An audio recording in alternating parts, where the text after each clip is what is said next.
आप देख रहे हैं ईटीवी न्यूज हरियाणा हिमाचल प्रदेश, खबर ही जीवन है।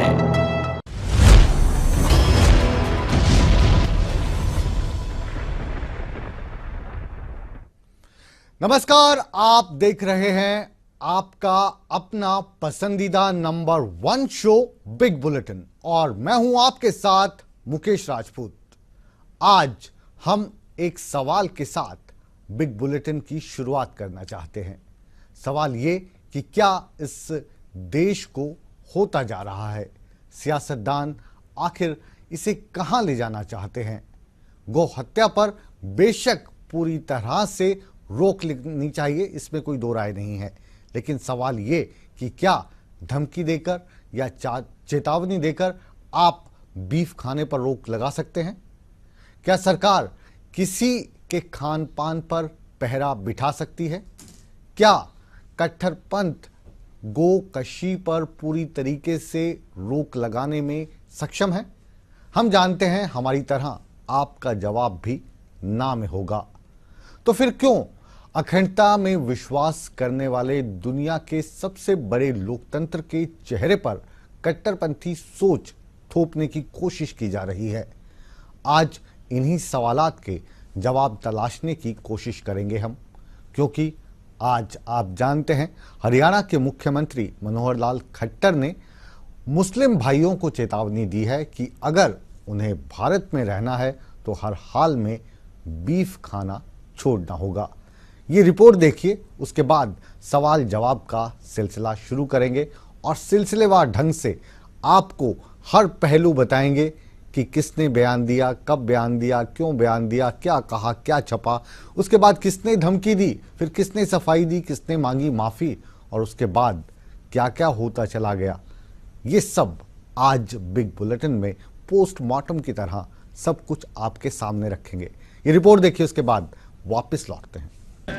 भारत की प्रभुता और अखंडता अक्षुण्ण रखूंगा। इस देश में बीफ खाना छोड़ना ही होगा।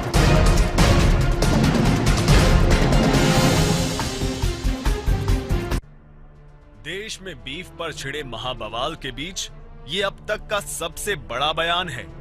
बड़े चेहरे अब तक खुलकर बोलने से बच रहे थे, लेकिन मुख्यमंत्री मनोहर लाल के इस बयान ने ये साफ कर दिया है कि गाय का मांस खाने वालों के बुरे दिनों की अब शुरुआत हो चुकी है। मुस्लिम रहे, लेकिन इस देश में बीफ खाना छोड़ना ही होगा। यहाँ की मान्यता है गौ मांसों को छोड़ के भी तो मुस्लिम रह सकते हैं ना। मुस्लिम समाज में कहीं नहीं लिखा है कि बीफ खाना जरूरी है, क्रिश्चियनिटी में भी नहीं लिखा। ठीक है ना, ये कहीं नहीं उनके उसमें भी नहीं है लिहाज में कि हमको बीफ खाना ही खाना है। बीफ पर अब तक बीजेपी और भगवा सियासत के छुटपुट भैये नेता ही गाय को लेकर हाहाकार मचा रहे थे, लेकिन अब ये तस्वीर काफी हद तक साफ हो चुकी है। अब ये साफ हो चुका है कि देश पर राज करने वाली पार्टी बीफ को लेकर क्या सोच रखती है। एक निजी अखबार को दिए इंटरव्यू में मुख्यमंत्री मनोहर लाल ने मुस्लिमों को हिदायत दी है कि अगर इस देश में रहना है तो बीफ खाना हर हाल में छोड़ना होगा। हालांकि सीएम साहब दलील भी दे रहे हैं कि अल्पसंख्यकों को बहुसंख्यकों की धार्मिक भावनाओं की कद्र करनी चाहिए, क्योंकि गौ उनके लिए मां के समान है और देश का संविधान भी उन्हें ऐसा करने की सलाह देता है। पर आपको ये नहीं लगता कि these are constitutionally guaranteed individual freedoms कि आप क्या खाएं, आप what religion you profess, your matter of clothes, dress, all these things? Not at all. Freedom, individual freedom सबको सब करने की नहीं है। दूसरे की मान्यता, उसका सम्मान करना, ये भी हमारे कॉन्स्टिट्यूशन में लिखा है। आप किसी की भावनाओं को ठेस नहीं पहुंचा सकते। माफ कीजिएगा सीएम साहब, अगर ये मांग संवैधानिक है तो फिर केंद्र सरकार गौ हत्या पर कड़ा कानून बनाने से क्यों कतरा रही है? सवाल आंकड़ों पर भी है, क्योंकि भारत पूरी दुनिया में बीफ का सबसे बड़ा निर्यातक देश है। लिहाजा सरकार अगर वाकई बीफ को लेकर इतनी संजीदा है तो फिर केंद्र से उस लकीर की शुरुआत क्यों नहीं की जा रही है, जो बीफ पर बैन लगाने में सबसे अहम साबित होगी। सवाल यह भी है कि दुनिया के सबसे बड़े लोकतांत्रिक देश में प्रचंड बहुमत से आई सरकार ये कैसे तय कर सकती है कि कोई क्या खाएगा और क्या पहनेगा? मैं भारत की प्रभुता और अखंडता अक्षुण्ण रखूंगा। इस देश में बीफ खाना छोड़ना ही होगा।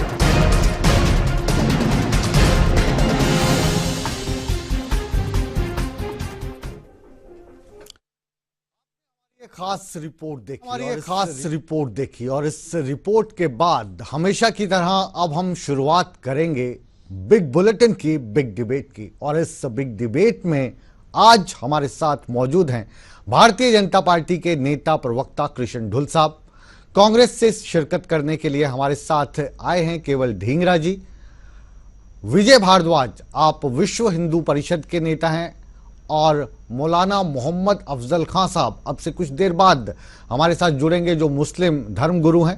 दिनेश अग्रवाल साहब, आप इनेलो के प्रवक्ता हैं, नेता हैं। सुभाष चंद्र जी, आप अध्यक्ष हैं गौ क्रांति मंच के। और हमारे साथ गोविंद ठुकराल साहब, ईटीवी हरियाणा हिमाचल प्रदेश के संपादकीय सलाहकार। आप सभी का बिग बुलेटिन की बिग डिबेट में स्वागत है। ये जो मसला है आज पूरे दिन से सुर्खियों में रहा है। ईटीवी सुबह से लेकर इस मसले की जांच पड़ताल कर रहा है, पोस्टमार्टम करने की कोशिश कर रहा है। ये जो बयान आया, ये बयान का आपने ऑडियो भी सुन लिया, अखबार में भी आपने पढ़ लिया होगा। शुरुआत इंडियन एक्सप्रेस में इस बयान के छपने के बाद हुई थी। आप लोगों के पास मैं जल्द ही वापस आ रहा हूं, लेकिन इस बयान के आने के बाद मुख्यमंत्री मनोहर लाल खट्टर साहब के ओएसडी साहब मीडिया पर ही भड़क गए और उन्होंने चेतावनी देनी शुरू कर दी कि जिसने भी ये बयान छापा है उसके खिलाफ तो कार्रवाई होगी। देखिए कैसे भड़के, क्यों भड़के ओएसडी जवाहर यादव साहब। एक समाचार पत्र ने जो जिम्मेदारी निभानी चाहिए थी वो नहीं निभाई। माननीय मुख्यमंत्री ने बिल्कुल नहीं कहा कि जो गाय का मांस खाते हैं वो इस देश से बाहर चले जाए। ये समाचार पत्र ने शब्द माननीय मुख्यमंत्री के मुंह में डालने का प्रयास किया, जो कि गलत है। इसका खंडन करता है माननीय मुख्यमंत्री कार्यालय और माननीय मुख्यमंत्री उसका जोरदार खंडन करते हैं। माननीय मुख्यमंत्री ने ये कहा कि गाय हरियाणा के साथ साथ भारत में रहने वाले सभी लोग और भारत से बाहर रहने वाले ऐसे करोड़ों लोगों के लिए आस्था का विषय है। उस आस्था को ध्यान में रखते हुए बाकी लोगों को भी चाहिए जो गाय का मांस खाते हैं उनसे रिक्वेस्ट की वो ना खाए। इसे कहते हैं वफादारी, इसे कहते हैं लॉयल्टी। मुख्यमंत्री साहब के एकदम लॉयल आदमी ओएसडी जवाहर यादव ने मुख्यमंत्री ने बयान क्या दिया, अखबार में क्या छपा, इसकी जांच परख करने की जरूरत तक नहीं समझी और कूद पड़े बचाव में।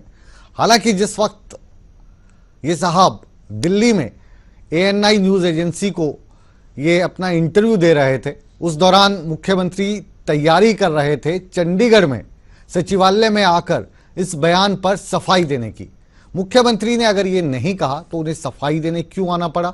मुख्यमंत्री ने क्या सफाई दी, आइए पहले ये भी आपको दिखा देते हैं, फिर परिचर्चा का और आनंद आएगा। मेरे शब्दों को गलत ढंग से तोड़ मरोड़ करके मैं समझता हूँ कहा गया है। और हमारे यहाँ एक सदियों से परंपरा रही है कि आपसी सद्भाव से सर्वपंथ संभाव, ये हमारा आदर्श है। उस नाते से हम रहते रहे हैं और इसमें कहीं भी इस प्रकार के शब्दों का मैंने प्रयोग नहीं किया है। बीफ वाले बयान पर महाबवाल हुआ तो सीएम साहब ने पलटने में जरा भी देर नहीं लगाई और पेश कर दी ऐसी सफाई जिसे हजम करना मुश्किल हो रहा है। सीएम साहब पहले बेबाकी से बोल तो दिए, लेकिन जब चंडीगढ़ से लेकर दिल्ली तक और दिल्ली से लेकर यूपी बिहार के सियासी गलियारों तक इस बवाल की आग पहुंची तो साहब को समझ आया कि ये बोल कुछ ज्यादा ही तीखे हो गए हैं, लिहाजा वक्त रहते खेद भी प्रकट कर लिया जाए। तो उन शब्दों में से कोई शब्द ऐसा निकला भी हो मुख से, मेरी किसी की भावनाओं को ठेस पहुंचाने का ना कोई उद्देश्य था न उद्देश्य है। किसी को किसी शब्द से कोई ठेस पहुंची हो तो मैं उस पर अपना खेद व्यक्त करने के लिए भी तैयार हूँ। माफ कीजिएगा सीएम साहब, धुआं वहीं से निकलता है जहां आग लगती है और ये आग आपके बयान ने लगाई है। हो सकता है आप अपने शब्दों को भूल गए हों, लेकिन सच वही है जो हम आपको दिखा रहे हैं। यकीन ना हो तो खुद अपनी जुबानी अपना सच सुनिए। Some percentage of this country, 12 to 15% of this country is Muslim. They रहे। eat beef. नहीं, There are नहीं, Christians who eat beef. तो मुस्लिम So, रहे, yeah. लेकिन इस देश में बीफ खाना छोड़ना ही होगा उनको।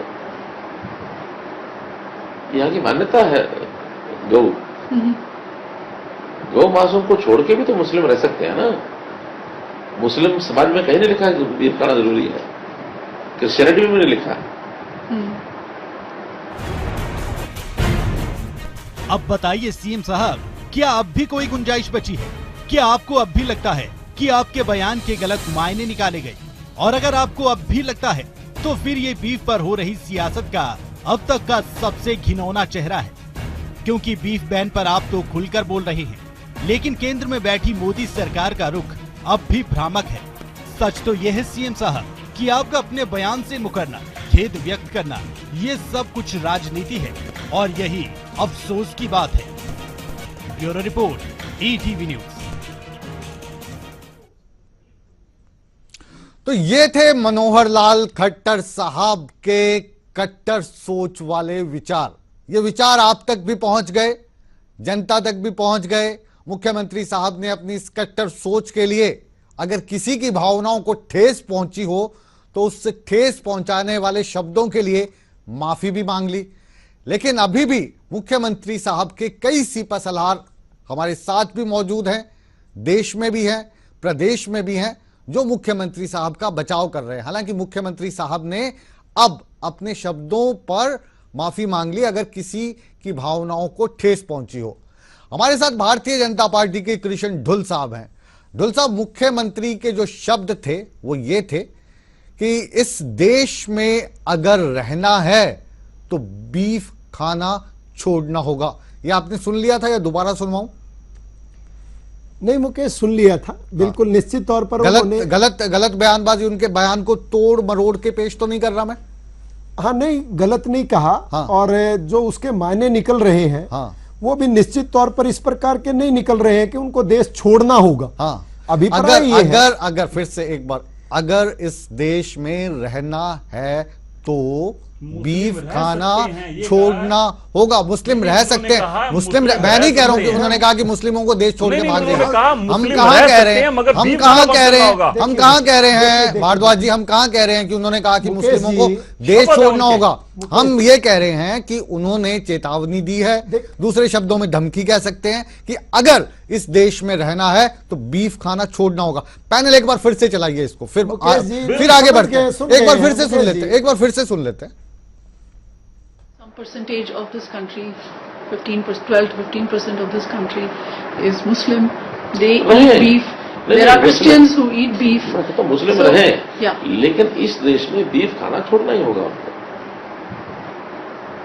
यहाँ की मान्यता है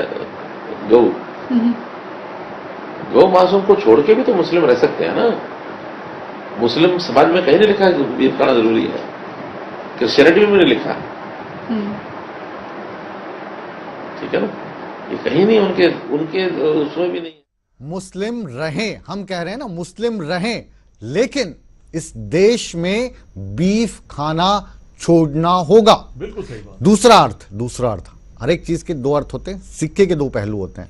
दूसरा अर्थ इसका यह होता है कि अगर इस देश में रहना है तो गौ मांस खाना, बीफ खाना आपको छोड़ना होगा। ये ठीक कह रहा हूं मैं? नहीं, ये गलत है। जी, हाँ, मैं कैसे एक मिनट, मैं उस बात पे आ रहा हूं। देखिए, निश्चित तौर पर माननीय मुख्यमंत्री ने जो आज बयान दिया, कल शाम को जो बयान दिया था, उसके बाद आप लोगों ने अभी अपने टीवी चैनल पर यह दिखाया कि उनकी भावना किसी को भी ठेस पहुंचाने की नहीं रही। बहुत खुशी हो रही होगी लोगों को ये बयान सुन के। एक चीज में मेरी बात नहीं सुनिए मुकेश जी, उसके बाद आप अपना रखिए और चर्चा को आगे बढ़ाएंगे।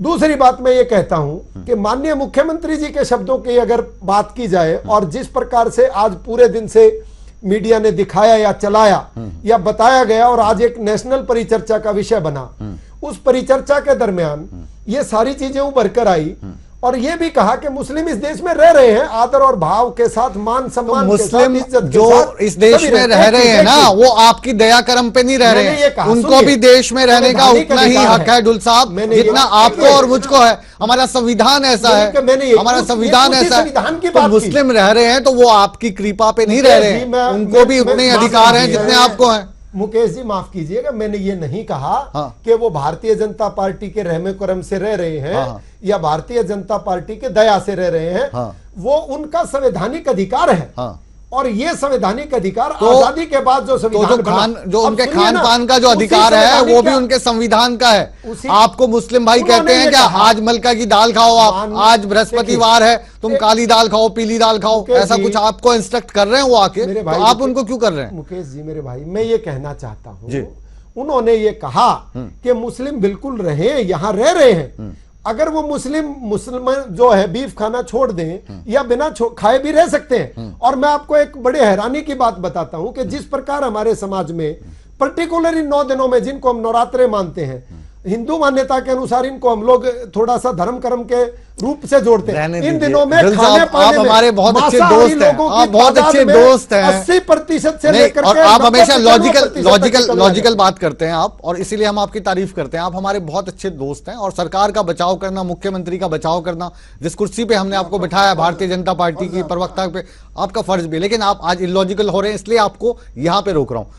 विजय जी आपके पास आते हैं, आप बताइए, ये जो बयान है गलत है, ठीक है, आपने इस बयान की क्या मायने निकाला? मैं इस बयान के ये मैंने निकालता हूं कि जो मुख्यमंत्री जी ने बात की है, अगर पूरे वर्ल्ड के अंदर छोड़ो परे, अपने हिंदुस्तान के अंदर अगर मुसलमान उनकी बात मान लें तो इतनी जबरदस्त सद्भावना यहाँ पे देश के अंदर पैदा हो सकती है, कुछ कहने की बात तो नहीं। वो क्यों मान ले बात? आप उनकी भावनाओं की कदर कीजिए, आप उनकी बात मान लीजिए। नहीं, भावना की कदर क्या करे भाई, आप हमें खाना शुरू कर दो, ये हम उनकी भावना की कदर करें। उनकी भावना तो उनकी भावना तो ये भी हमें भी कहा जाए, आपको हम उनकी भावना की कदर करें। मुख्यमंत्री का जो बयान है, मुख्यमंत्री से पूछा गया कि जो दादरी वाला जो कांड हुआ, उस कांड को लेकर आपका क्या कहना है, तो मुख्यमंत्री के शब्द थे कि वो हल्की टिप्पणी की, उन्होंने बिल्कुल दोनों तरफ से हल्की टिप्पणी करे और आप मार दे।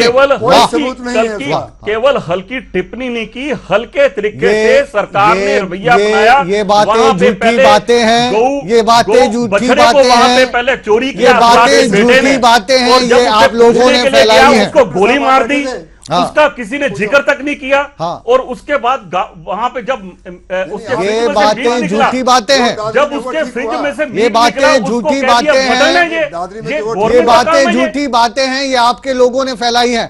ढींगरा साहब सच्ची बात है। देखो राहुल यादव वहां पे अस्पताल दादरी जो कांड हुआ था उसको लेकर प्रधानमंत्री ने, राष्ट्रपति ने प्रतिक्रिया दे दी, क्लोज कर दिया चैप्टर। हम भी क्लोज करने का, मगर सच्चाई है, हम भी क्लोज करते हैं, सच्चाई है, हम भी क्लोज करते हैं। जा रहा है ये जो मुख्यमंत्री मनोहर लाल खट्टर साहब का बहुत ईमानदार छवि के नेता हैं, बहुत अच्छे इंसान हैं, हम उनका सम्मान करते हैं, दिल से सम्मान करते हैं। लेकिन ये जो बयान आया है, ये कहीं ना कहीं एक आईना है कि पिछले जो 40 साल का उनका कार्यकाल रहा है संघ के साथ, और एक जो कट्टरवादी संघ की जो सोच है वो सरकार पर हावी हो रही है। मेरी बात सुनिए, देखिए कई स्टेट में पहले ही इस चीज में बैन है। गऊ का सम्मान करना चाहिए, वो ठीक है, इसके ऊपर राजनीति बिल्कुल नहीं करनी चाहिए। मुख्यमंत्री की जो पद की गरिमा है उसको अपना ख्याल रखना चाहिए। वो अपने मुख्यमंत्री जो हरियाणा के मुख्यमंत्री हैं, उनको स्टेट में ये सोचना चाहिए कि मेरा जो पद है। एक बार आपको रोक रहे हैं, ये वाला बयान जैसे विजय भारद्वाज जी आप देंगे ना, हम आपके बयान को इतना ज्यादा कंट्रोवर्शियल नहीं मानेंगे। विश्व हिंदू परिषद के आप नेता हैं, आपका बयान देना आपके भी धर्म में आता है, लेकिन जब मुख्यमंत्री चुन लिया गया, मुख्यमंत्री की कुर्सी पे बैठकर ऐसा बयान आएगा, फजीयत होगी, कंट्रोवर्सी होगी। जी ढींगरा साहब, देखिए मैं वही कह रहा था कि मुख्यमंत्री को अपनी पद की गरिमा का ध्यान रखना चाहिए। बोलते समय पहले बोले, फिर उसके बाद मुकरे, फिर उसके बाद खेत जताते हैं, फिर उसके बाद ऑडियो सामने आता है, ओएसडी हैं, इनके बाद जो ओएसडी हैं, उनके बाद जो उनके ओएसडी हैं वो कहते हैं कि हम कार्रवाई करेंगे। मुझे नहीं लगता, देखिए वो मुख्यमंत्री की पद की एक गरिमा है, उसका ख्याल रखना चाहिए उनको बोलने से पहले। बाकी बात यह है कि आप अच्छे दिनों की वोट लेते हैं, सारा आप जब इलेक्शन में जाते हैं तो आपके मुद्दे होते हैं कुछ, आप जब कार्रवाई की तरफ आते हैं तो आपकी बात होती है कुछ। आज जो 156 वायदे इन्होंने अपने मैनिफेस्टो में किए थे, उस सबको वायदों को भूल चुके हैं। आज कभी गीता का ज्ञान पढ़ाने लगते हैं, कभी आज गंगा सफाई की बातें करते हैं, कभी आज चलो वो करें वो सभी अच्छी बातें हैं। नहीं, बात यह है कि ये मुद्दा भूल चुके हैं। इनेलो के प्रवक्ता हमारे साथ रोहतक से जुड़े हैं जी। इनेलो का इस मसले पर क्या कहना है? ये जो बयान मुख्यमंत्री का आया है, इनेलो पार्टी का इसमें क्या रुख है, ये आप हमें बताइए अग्रवाल साहब।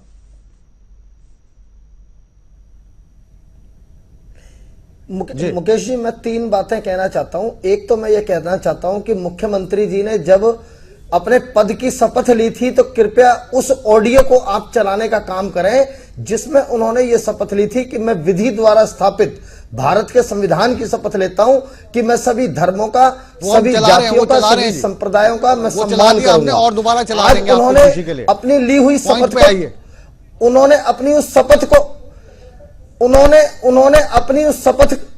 अपनी उस शपथ को तोड़ने का काम किया है। उन्होंने समाज को बांटने का काम किया है। और 2 बातें मैं ये कहना चाहता हूं, क्योंकि पिछले 1.5 साल में केंद्र में और 1 साल में हरियाणा में दोनों सरकारें पूर्ण रूप से विफल हो चुकी, अपने वायदों पर खरी नहीं उतरी। आज भारतीय जनता पार्टी का कार्यकर्ता भी निराशा की स्थिति में जा चुका है। आम जनता के बीच में जब वो जाता है तो उनको सुननी पड़ती है। इसलिए मुख्यमंत्री और उनके मंत्री लगातार भ्रामक बयान देकर बार बार लोगों का ध्यान आम जनता का समस्याओं से हटाना चाहते हैं। तीसरी बात मैं कहना चाहता हूं कि जिस तरीके से प्रदेश सरकार ने अभी एक न्यूज चैनल्स के ऊपर मॉनिटरिंग करने का जो प्रयास किया है, ये लोकतंत्र के चौथे खंबे के ऊपर ये सीधा सीधा प्रहार है। वो इस तरीके की मॉनिटरिंग करना चाहते हैं कि न्यूज चैनल्स हरियाणा के अंदर सरकार के अनुरूप खबर है तो चलाएं, वरना ना चलाएं। जिस तरीके से आज मुख्यमंत्री नहीं ऐसा जो है ऐसा कुछ नहीं है। वो इस तरीके का कोई दबाव भी हम पे तो आज तक नहीं आया। इस चीज से हम आपकी सहमत नहीं है। हम खबर सबकी चलाते हैं, दबा के चलाते हैं, खट्टर साहब की हो, हुड्डा साहब की हो, चौटाला साहब की। हमारे लिए खबर खबर है, किसी से दबे नहीं, दबेंगे भी नहीं। और ऐसा दबाव हम पे कोई आया हो ऐसी भी बात नहीं है। इस चीज का मैं मुख्यमंत्री साहब की तरफ से और भाजपा सरकार की ओर से खंडन मैं करता हूं। हम आ रहे हैं सुभाष जी के पास। सुभाष जी, आप तो लगातार गो रक्षा क्रांति के अध्यक्ष हैं। ये जो बयान आता है, इस बयान के आने के बाद आपको तो काफी खुशी हुई होगी, लेकिन बाद में मुख्यमंत्री जी ने माफी भी मांग ली तो आपको दुख भी हुआ होगा। अब आप इस वक्त खुश हैं या दुखी हैं, समझ में नहीं आ रहा मुझे। हम तो बहुत सुखी हैं। सुखी नहीं, खुशी है। खुश हैं या दुख है? खुश हैं। क्या कि बयान वापस ले लिया? नहीं, वापस नहीं। जो उन्होंने बयान दिया उसमें कहीं भी कंट्रोवर्सी नहीं है। वो केवल कंट्रोवर्सी बनाई गई है। उनकी मंशा, जब गौ माता का बिल उन्होंने अपनी विधानसभा में रखा था, उस टाइम उन्होंने स्पष्ट किया था कि गौ हमारी माता है और इसकी सुरक्षा का हमारा है। ये बीफ शब्द अंग्रेजों का शब्द है और इसके अंदर उनकी क्लियर मांशा है कि गौ माता का मांस छोड़ करके बाकी अगर कोई लेना चाहता तो उसके लिए हम रोक थोड़ी रहे हैं। हम तो केवल ये कह रहे हैं कि गौ माता जो विश्व की माता है, स्वाभाविक भारत की माता है। जब वो विश्व माता है हमारे वेदों में, चलिए हम आपकी जो हिंदुत्व की, हिंदू भावनाओं की कदर करते हैं। टुकराल साहब, मेरा एक सवाल है आपसे। जो हमारे हिंदू भाई हैं, जो हमारे हिंदू भाई हैं, ये लगातार, उनमें से हम भी शामिल हैं, हम भी हिंदू धर्म से ताल्लुक रखते हैं, गौ माता की हम भी पूजा करते हैं, संस्कारों में ये बात है। लेकिन जब ये मांस की बात होती है तो फिर बेचारे बकरे ने या मुर्गे ने क्या बिगाड़ा है आपका? उन पे भी रोक लगनी चाहिए। नहीं, गाय के अंदर जो टुकराल साहब, गाय के अंदर जो गुण हैं, उन गुणों को अगर आप कभी, हम आपको गौशाला में यही नजदीक है, हमने पूरे उसमें रिसर्च। बकरी के अंदर क्या अवगुण है कि उसको काट के खाया जाए? गाय के आप बताइए ना, बकरी ने आपका क्या बिगाड़ा है? वो भी तो दूध देती है। नहीं, गाय के दूध को अमृत कहा गया। बकरी का दूध भी अभी ना 4000 रुपए लीटर बिक रहा था जब ये बात आई थी डेंगू से बचाने के लिए। गाय का मेरे ख्याल से 30-40 रुपए बिकता है, वो 4000 रुपए किलो बिक रहा था। तो गुणी तो वो भी है। गाय बकरी को जो माता माना गाय तो बकरी को माता मान ले, हमारी को तरफ से माता नहीं, नहीं माना, हमारी गौ माता। किसी ने नहीं, हम ये नहीं कह रहे हैं, माता तो बच्चे गऊ का है, नाम आपकी भी भैंस गऊ है, का हमारी भी नहीं गऊ है, मान लेते हैं, माता क्या ना, लेकिन हम कह रहे हैं ना, बकरी को माता कह इसको राष्ट्रीय गऊ को घोषित करना चाहते हैं, बकरी को भी कर सकते हैं, वो भी तो दूध देती है, वो भी जब आपका राज आएगा, बयान है, ये बयान किस तरीके से, जब आपका राज आएगा आप बकरी आप बोले, फिर हमें ब्रेक लेना होगा। सुनिए, कहते हैं कि आपको किस चीज की वोट नहीं दी लोगों ने आपको किस चीज की भारतीय जनता पार्टी को वोट दिया, इस चीज के लिए नहीं दी कि आप ये मुद्दे बना के खड़े हो जाओ। मुझे ये बताइए, आप चार सज्जनों का लोकतंत्र में कोई विश्वास है? जब आपको मौका पूरा दिया जाए, बीच बीच में क्यों बोल ये जो अब बीच में बोल रहे हैं, ये ठुकराल साहब के अधिकारों का हनन हो रहा है। और क्या, मुझे भी आपकी बात सुनी बड़े ध्यान से, मैंने एक शब्द नहीं कहा। सवाल यह है कि हम गऊ की बात कर रहे हैं, गऊ रक्षा की बात कर रहे हैं, और उसके साथ जुड़ा हुआ बीफ की बात कर रहे हैं, और मुख्यमंत्री के बयान की। मुख्यमंत्री का बयान आज इंडियन एक्सप्रेस में छपा, लोगों ने पढ़ा, उसके बाद फौरन उनको लगा कि मैंने कुछ ज्यादा बोल दिया, ज्यादा कह दिया, ये नहीं कहना चाहिए था। मुख्यमंत्री के तौर पे मुझे किसी गरिमा का ध्यान, फौरन उन्होंने, उनके ओएसडी ने दिल्ली में बयान शुरू किए, वो कुछ ज्यादा बोल गए जवाहर जी। मुख्यमंत्री ने थोड़ा संभल के बात को कहा कि ठेस पहुंची है, अगर ठेस पहुंची है, मतलब नहीं पहुंची तो ठीक है, पहुंचने दो, उसकी कोई प्रॉब्लम नहीं है, कोई समस्या नहीं है। सवाल यह है कि हम गऊ की अगर बात करते हैं, हमारे देश में बहुत जगह गौशालाएं बनी हुई हैं, गौशाला का धंधा भी बहुत चलता है, जमीनों पे कब्जे भी बहुत होते हैं गौशाला के नाम पे, और भी बहुत कुछ होता है। और मुझे ये बताइए कि गाय एक पशु है, ये तो विज साहब, एक सेकंड सुनिए आराम से, विज साहब कहते हैं कि इसको नेशनल एनिमल घोषित कर दो। एनिमल कहा ना, ये तो कुछ और नहीं, और शब्द तो इस्तेमाल नहीं किया ना। लेकिन आप बताइए कि गऊ की नस्ल को इम्प्रूव करने का काम, गऊ को आगे ले जाने, गऊ आखिरकार आपकी आर्थिक समस्या से, आर्थिक से जुड़ी हुई है, किसानों से जुड़ी हुई है। पहले हमारे घरों में, मैं उसका गवाह हूं, कि बछड़े को रखते थे और बछड़ी को जाने देते थे, क्योंकि बछड़ा हमें खेती में चाहिए था। उसके बाद मैकेनाइज्ड फार्मिंग हो गई, मशीनें आ गई, सालों से समझ नहीं आती कि आप करिएगा। हमारे घरों में भी गाय थी, हम गाय पालते रहे। सवाल ये है कि उस पे आज क्योंकि जो ठुकराल साहब, आज जो बात हो रही है वो बात हो रही है मुख्यमंत्री के उस बयान की जो इंडियन एक्सप्रेस को उन्होंने दिया था, और उस बयान को लेकर कंट्रोवर्सी हुई, और उस कंट्रोवर्सी के बाद मुख्यमंत्री सामने आए, उन्होंने कहा कि जिसकी भी भावनाओं को ठेस पहुंची है, हमें उसका खेद है, और उसके लिए उन्होंने क्षमा याचना की। लेकिन ओएसडी साहब कूद पड़े बचाव में और दे दी धमकी कि कानूनी कार्रवाई होगी। उसके बाद इंडियन एक्सप्रेस ने ऑडियो जारी किया, और कौन सच था, कौन झूठ बोल रहा था, इसका पर्दाफाश हुआ। पर्दाफाश शब्द का इस्तेमाल हम इसलिए कर रहे हैं क्योंकि आप जनता हैं, और जनता सब जानती है। बहुत सारे खुलासे अभी बाकी हैं, बहुत सारी बात अभी बाकी है। कहीं मत जाइए, बने रहिए ईटीवी हरियाणा हिमाचल प्रदेश के आपके favourite number 1 show big bulletin के साथ। भारत की प्रभुता और अखंडता अक्षुण्ण रखूंगा। इस देश में बीफ खाना छोड़ना ही होगा।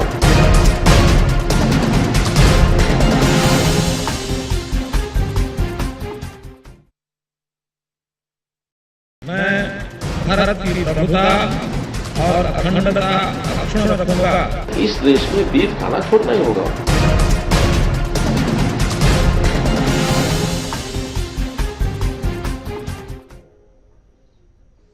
बिग बुलेटिन में ब्रेक के बाद आप सबका एक बार फिर स्वागत है। आज बात हो रही है मुख्यमंत्री के उस बयान की जिसमें उन्होंने आज काफी सुर्खियां बटोरी। बयान दिया गया था इंडियन एक्सप्रेस के एक्सक्लूसिव इंटरव्यू के दौरान, और इस बयान में कहा गया था कि अगर भारत में रहना है तो बीफ खाना तो छोड़ना ही होगा। हम इसको इस तरीके से भी ले सकते हैं कि भारत में रहते हुए आप बीफ नहीं खा सकते, देश छोड़ना होगा। अब ये तो इंटरप्रेट करने की बात है, लेकिन जो मुख्यमंत्री के शब्द हैं कि देश में रहना है तो बीफ खाना छोड़ना होगा, ये उनके शब्द हैं। आप इनको बार बार सुन चुके हैं। एक बार जो दर्शक आज दिन भर टीवी नहीं देख पाए या अभी अभी बिग बुलेटिन से जुड़े हैं, मुख्यमंत्री का ये बयान हम फिर से सुनवाते हैं। Some percentage of this country, 15%, 12 to 15% of this country is Muslim. They eat beef. There are Christians who eat beef. तो मुस्लिम रहे, लेकिन इस देश में बीफ खाना छोड़ना ही होगा। यहाँ की मान्यता है गौ मांसों को छोड़ के भी तो मुस्लिम रह सकते हैं ना। मुस्लिम समाज में कहीं नहीं लिखा है कि बीफ खाना जरूरी है, क्रिश्चियनिटी में भी नहीं लिखा। ठीक है ना, ये कहीं नहीं उनके उसमें भी नहीं है लिहाज में कि हमको बीफ खाना ही खाना है। अब वो जिस चीज की किसी समाज की एक मान्यता है, देखिए हमारे और ब्रेक के बाद मुख्यमंत्री के इस बयान के बाद जो ये फैसला है मुख्यमंत्री का, या जो ये चेतावनी है, ये मुस्लिम भाइयों को काफ़ी इफेक्ट करती है या नहीं करती है ये हम तो नहीं कह सकते, लेकिन मुस्लिम समुदाय का प्रतिनिधित्व करने के लिए स्टूडियो में मेरे साथ अब जुड़े हैं मौलाना मोहम्मद अफजल खान साहब। खान साहब, ये जो बयान है, ये बयान कुछ अटपटा लगा आपको? कुछ आपके अधिकारों को लेकर कुछ मुख्यमंत्री ने गलत कह दिया है, क्या सोचना है आपका? देखिए, वो किसी पार्टी के वो नहीं हैं, बल्कि वो हरियाणा प्रदेश के मुख्यमंत्री हैं और मुल्क की बहुत बड़ी रियासत के बहुत बड़े जिम्मेदार हैं। और इस मुल्क के अंदर हिंदू, मुस्लिम, सिख, ईसाई, जैनी सब रहते हैं। उनको अपनी पोस्ट पर रहते हुए बहुत सोच समझ के बोलना चाहिए। इस मुल्क के लिए, इसकी आज़ादी के लिए, और मुसलमानों ने किसी से कम कुर्बानी नहीं दी। और जहाँ तक गाय का मसला है, तो हिंदुस्तान में मुसलमान भी गाय पालते हैं और गाय की इज्जत भी करते हैं, गाय की देखभाल भी करते हैं। ये तो ऐसे मालूम होता है जैसे सिर्फ जो है एक सियासी वो है, वरना हिंदुस्तान को आज़ाद हुए वो 70 साल के करीब होने को आ रहे हैं। पहले भी हुकूमतें रही हैं कभी मुख्तलिफ पार्टियों की, तो ऐसे मसाइल नहीं खड़े हुए। अब जो मसाइल खड़े किए जा रहे हैं तो ये जो है दुखदाई हैं। हमें ऐसे महसूस होता है जैसे मुल्क को एक और सिमत में ले जाने की कोशिश की जा रही है। जी, तो मौलाना साहब, ये जो बयान आया था कि अगर इस देश में रहना है तो बीफ खाना छोड़ना होगा, इस बयान से क्या मुसलमान भाई हैं उनको कोई फ़र्क पड़ता है? मतलब इसको खाना छोड़ा जा सकता है सौहार्दपूर्ण तरीके से, वो कह रहे हैं, या धमकी लग रही है आपको, चेतावनी लग रही है? कैसे देखते हैं आप, ये मैं जानना चाह रहा हूँ। देखिए, ऐसा है कि इस्लाम ने ये कहीं नहीं कहा कि तुम गाय खाओ, अगर नहीं खाओगे तो मुसलमान नहीं रहोगे, ऐसा कुछ नहीं है। हमें अपने भाइयों की जज्बात का ख्याल रखना चाहिए। बल्कि मैं तो ये कहूँगा कि पूरे हिंदुस्तान के अंदर जो है कन्याकुमारी से लेकर कश्मीर तक वो गाय पर पाबंदी लगनी चाहिए।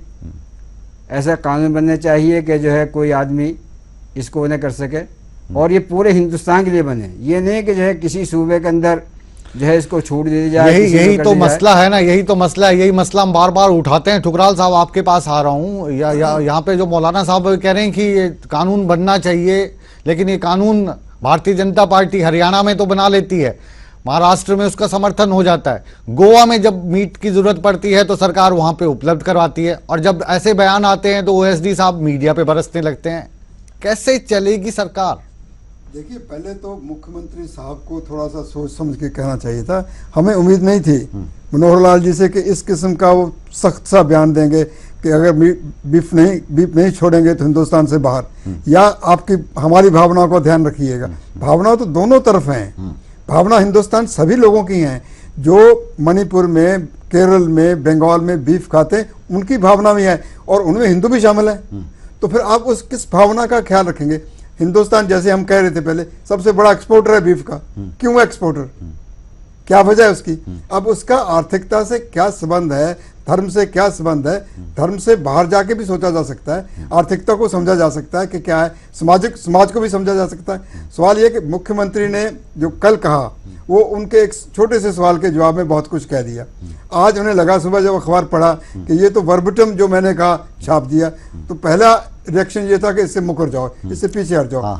अब वो मैंने चित्रा जी से बात की तो उन्होंने कहा हमने तो कोई प्रोवोकेटिव सवाल नहीं किया था। चित्रा जी वो रेजिडेंट एडिटर हैं इंडियन एक्सप्रेस की, जिन्होंने ये इंटरव्यू किया था और इससे पहले वो हिंदू जैसे संस्थान में काफी लंबे समय तक अपनी सेवाएं दे चुकी हैं, उनकी क्रेडिबिलिटी को चैलेंज नहीं किया जा सकता। जब उन्हें लगा कि मैंने पूछा कि फिर आपके पास, उन्होंने कहा हमारे पास ऑडियो है, अगर कंट्रोवर्सी हो रही तो हम ऑडियो चला देते हैं। अब इंडियन एक्सप्रेस की साइट पे ऑडियो चल गई, उसके बाद सोशल मीडिया में चली गई, टेलीविजन में चली गई।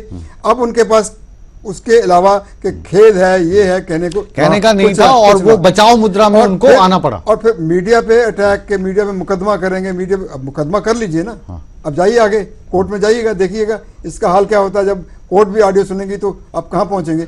सवाल यह है कि जिस किस्म की राजनीति की जा रही है, धर्म के नाम पे, गौरक्षा के नाम पे, राम के नाम पे, उससे हटके अगर मोदी जी ने और भारतीय जनता पार्टी ने अपने पैर मजबूती से कायम करने हैं तो इनको आर्थिक मसलों पे, मेड इन इंडिया पे, बाहर की सारी बात पे ध्यान रखना होगा कि हिंदुस्तान को किस तरीके।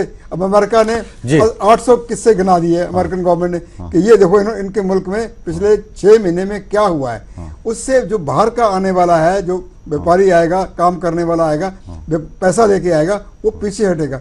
आप जो एक तरफ मांग कर रहे हैं, एक तरफ इच्छा कर रहे हैं, तमन्ना कर रहे हैं, कोशिश भी कर रहे हैं, उसको छोड़ के कहां जा रहे हैं। ठुकराल साहब लौटेंगे आपके पास, एक बार फिर से रुक करते हैं भारतीय जनता पार्टी के प्रवक्ता कृष्ण ढुल साहब का। ढुल साहब, एक तो ये जो इंटरव्यू हुआ, ये ऐसा नहीं था कि कोई चलते चलते पकड़ के सीएम साहब ने कुछ बोल दिया और उसको कोट अनकोट कर दिया। ये प्रॉपर एक एक्सक्लूसिव इंटरव्यू रखा गया था, जो आजकल आपका एक साल जो पूरा हो रहा है उसमें आप जगह जगह पर सीएम साहब इंटरव्यू दे रहे हैं, चाहे वो टीवी चैनल्स हैं, अखबार हैं। तो इसी तरीके से इंडियन एक्सप्रेस का बहुत सुव्यवस्थित ढंग से ये इंटरव्यू किया गया था, रिकॉर्डर भी उनके सामने रखा गया था। और सीएम साहब इतने मैच्योर आदमी हैं कि गलती से तो उनके मुंह से शब्द निकल नहीं सकते, फिर उनके बचाव में कुतर्क देना, मीडिया को धमकी देना कि केस कर देंगे, नोटिस भिजवाएंगे, लीगल करेंगे, ये वाली चीजें जो हैं अनुभवहीनता दिखा रही हैं आपकी सरकार की।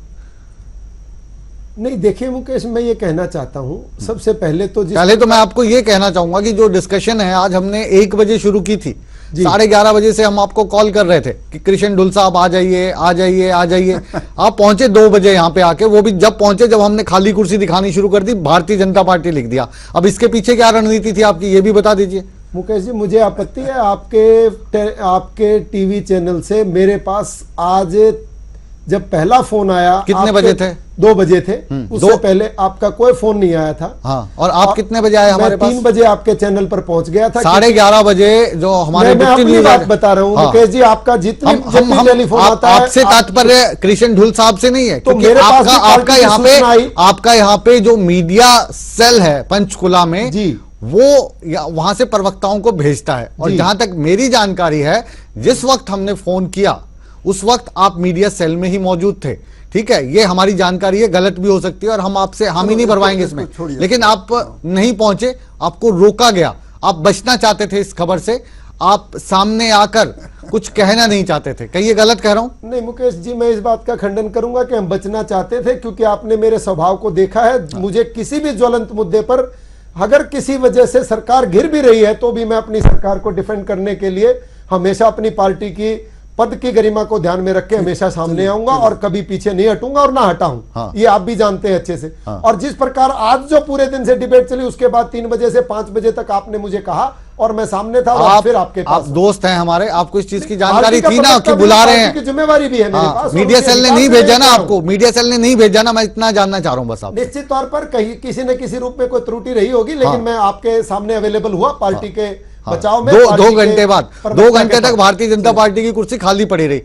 ये मेरे लिए भी थोड़ा सा अफसोसजनक है कि भारतीय जनता पार्टी की कुर्सी आज जो खाली रही, उसके लिए निश्चित तौर पर ऊपर तक बात चली गई है कि क्यों हुआ, कैसे हुआ, नहीं होना चाहिए था, जो खेदजनक है। और जो बात मैंने कहा, जिस प्रकार से माननीय मुख्यमंत्री जी ने उस पूरे इंटरव्यू में धारा पर वाह बोलते हुए ये चीजें कही, उसमें यह भी कहा था कि मुस्लिम भाई जो हैं वो बीफ खाना छोड़ सकते हैं, बीफ के बिना भी रह सकते हैं। और एक बीफ एक छोड़ मुकेश, सकते हैं शब्द का इस्तेमाल नहीं हुआ। मुकेश जी मेरी बात छोड़ सकते हैं शब्द का इस्तेमाल नहीं हुआ ब्रेक में जाने से पहले, क्योंकि ब्रेक में भी हम डिस्कशन करेंगे। पूरी करूं मुकेश जी, फिर आप उन्होंने कहा छोड़ना होगा, छोड़ना होगा, वो पहली लाइन है, उसके बाद अगली लाइन में उन्होंने ये कहा। दोनों लाइनें फिर से सुनवाऊं? मैंने सुनी, आप सुन सकते हैं। और सुनिए, सुबह से चल रही है ये, कोई बहुत, मैंने कहा कि बार बार उसी चीज को दोहराएंगे। मैं उस बात का फिर वही कह रहा हूं, क्योंकि बहस का मुद्दा ही वो है ना सर। पहले उन्होंने ये कहा कि मुस्लिम जो कुछ लोग जो हैं वो बीफ के बिना रह सकते हैं, उनको छोड़ना होगा। पहले उन्होंने कहा देश छोड़ना होगा, नहीं होगा कहीं भी। उन्होंने कहा इस देश में रहना है तो बीफ छोड़ना होगा। एक बार ब्रेक पे जाएंगे, ब्रेक पे जाने से पहले ये ऑडियो एक बार फिर से प्ले कर दिया जाए, उसके बाद हम ब्रेक लेंगे। ये ऑडियो एक बार फिर से प्ले कर देते हैं। Some percentage of this country, 12 to 15% of this country is Muslim. They eat beef. There are Christians who eat beef. तो मुस्लिम रहे, लेकिन इस देश में बीफ खाना छोड़ना ही होगा। भारत की प्रभुता और अखंडता अक्षुण्ण रखूंगा। इस देश में बीफ खाना छोड़ना ही होगा।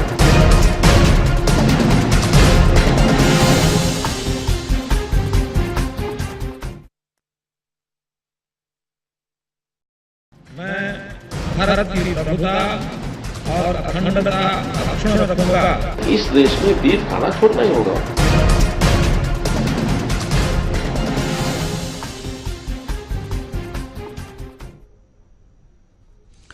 ब्रेक के बाद आप सबका एक बार फिर स्वागत है। आप देख रहे हैं आपका favourite number 1 show big bulletin, और बिग बुलेटिन में आज बात हो रही है मुख्यमंत्री मनोहर लाल खट्टर साहब के उस बयान की जिसमें उन्होंने कहा है कि देश में अगर रहना होगा तो बीफ खाना छोड़ना ही होगा। सीधे रुख करते हैं इनेलो प्रवक्ता अग्रवाल साहब का, जो हमारे साथ जुड़े हैं गुड़गांव से। अग्रवाल साहब, देश में अगर रहना होगा बीफ खाना छोड़ना ही होगा। आज ये जो बयान है ये मुसलमान भाइयों के लिए आया है, कल को हो सकता है ऐसा ही बयान आ जाए कि देश में अगर रहना होगा सिगरेट पीना छोड़ना होगा। सिगरेट पीना भी बुरी बात है, कल को देश में अगर रहना है तो फलाना काम छोड़ना होगा। ये तो तुगलकी फरमान लग रहे हैं जनाब। सलाह देना, धमकी देना, चेतावनी देना अलग अलग चीजें हैं।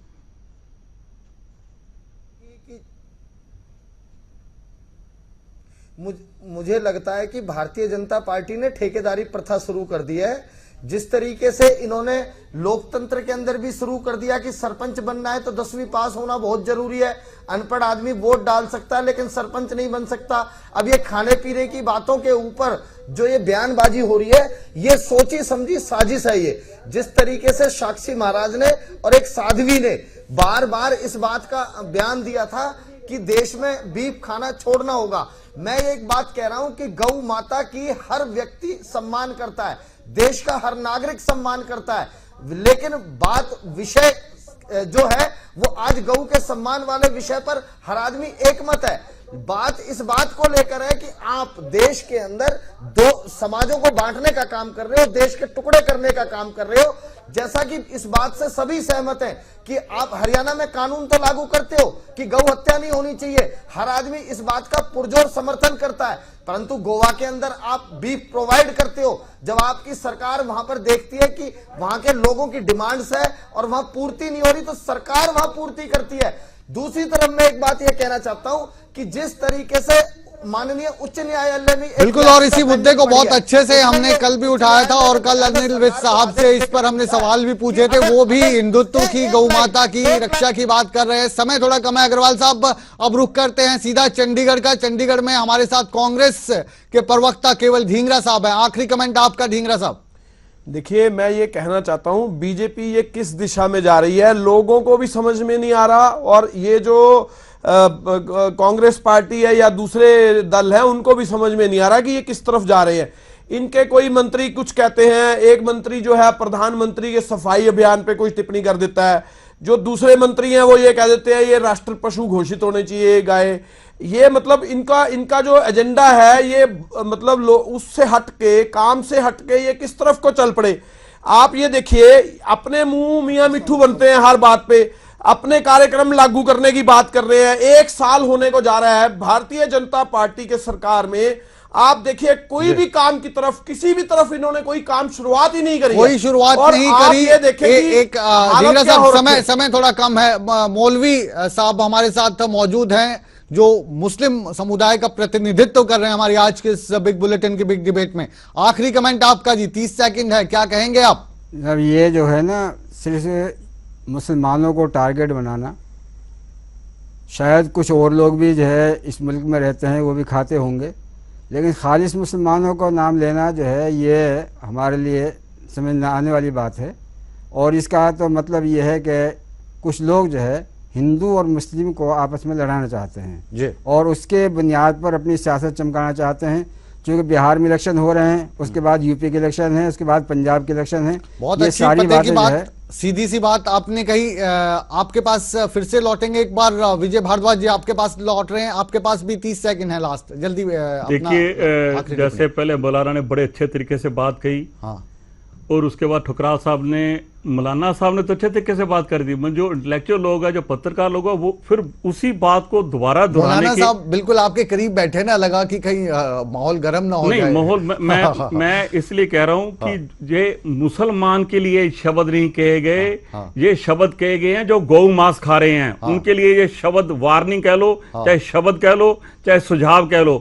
अगर ये जो नहीं खाते उनको घबराने की बिल्कुल जरूरत नहीं है। बहुत अच्छे। और लेकिन आप कह रहे हैं कि आप जबरदस्ती कर रहे हैं ना उस चीज पे, खुद नहीं खाते उसके लिए तो कोई बात ही नहीं। जबरदस्ती बिल्कुल करेंगे हम, बिल्कुल जबरदस्ती। गौ माता हमारी, हम जबरदस्ती करेंगे। विश्व हिंदू परिषद को हमने दे रखा है अधिकार, हम सीएम बिल्कुल हमने अधिकार ले रखा हुआ है, दे नहीं रखा, हमने दिया हुआ है। हम इसके लिए मर मिटेंगे, मगर गौ बिल्कुल जारी रखिए, को नहीं खाने देंगे। बिल्कुल आपकी भी बहुत जरूरत है हमें, देश में आप जैसे लोग भी होना बहुत जरूरी है। हम आपको कह रहे थे। हम ढुल साहब के पास आ रहे हैं, आखिरी कमेंट आपका ढुल साहब। देखिए जैसे मौलाना जी ने कहा, निश्चित तौर पर इसमें कुछ तरह की जो बातें निकल कर आ रही हैं कि किसी समुदाय विशेष के लोगों को लड़ाने के लिए राजनीतिक शब्दों का प्रयोग हो रहा है, राजनीतिक सियासत चमकाने का प्रयोग हो रहा है। और भारतीय जनता पार्टी पर तो इससे पहले भी बार बार, जब से भारतीय जनता पार्टी की स्थापना हुई है, सांप्रदायिक विशेष का हमारे ऊपर आरोप लगता रहा है। जबकि आप सबको पता है, इतिहास जानता है कि भारतीय जनता पार्टी की इससे पहले पूर्व में एक बार सरकार आई थी और हमने कलाम साहब को राष्ट्रपति बनाया था। इस विशेष समुदाय के प्रति हमारे मन में बहुत ज्यादा प्रेम भी रहता है और समय समाप्त हो रहा है। ठुकराल साहब, पूरे देश में क्लोजिंग का समय है वो मैं आपको दे रहा हूं, आखिरी टिप्पणी दीजिए। देखिए जो बात कही जा रही है ना कि मुस्लिम के बारे में बात नहीं, जो सवाल चित्रा सुब्रमण्या ने पूछा था वो 12-15% मुसलमानों के बारे में पूछा था कि वो कैसा महसूस कर रहे हैं, उससे सारी बात शुरू हुई थी। वो सिर्फ मुसलमानों की बात हो रही थी और किसी की बात नहीं हो रही थी बीफ खाने ना खाने से। उसके बाद बीफ की बात आई तो बीफ का जिक्र मुसलमानों से जुड़ा हुआ था। वो सारी डिस्कशन इंटरव्यू में बड़ा स्पष्ट है। बिल्कुल अब जो कहा जाता है, ठुकराल साहब यहीं पे आपको रोकूंगा, माफी चाहूंगा, समय हमारा हो गया है बिग बुलेटिन की बिग डिबेट में। आज जो हम कि जिस तरीके से कमान निकल जाता है तीर से और जुबान से जब शब्द निकल जाते हैं तो वापस नहीं आते। हम सिर्फ इतना कहेंगे मुख्यमंत्री महोदय, अगर आप हमारा ये कार्यक्रम देख रहे हैं, ईटीवी हरियाणा हिमाचल प्रदेश का बिग बुलेटिन आप देख रहे हैं, तो आप जिस पद पे हैं पद की गरिमा रखना, पद की गरिमा बरकरार रखना भी आपका कर्तव्य है। ऐसे शब्द आवेश में आकर या भावनाओं में आकर भी आप ना बोलें जो किसकी भावनाओं को ठेस पहुंचा सकते हैं। बिग बुलेटिन में आज बस इतना ही, लेकिन आप कहीं मत जाइए, बने रहिए ईटीवी हरियाणा हिमाचल प्रदेश के साथ। खबरों का सिलसिला बदस्तूर जारी है। और अखंडता रखूंगा। इस देश में बीफ खाना छोड़ना ही होगा।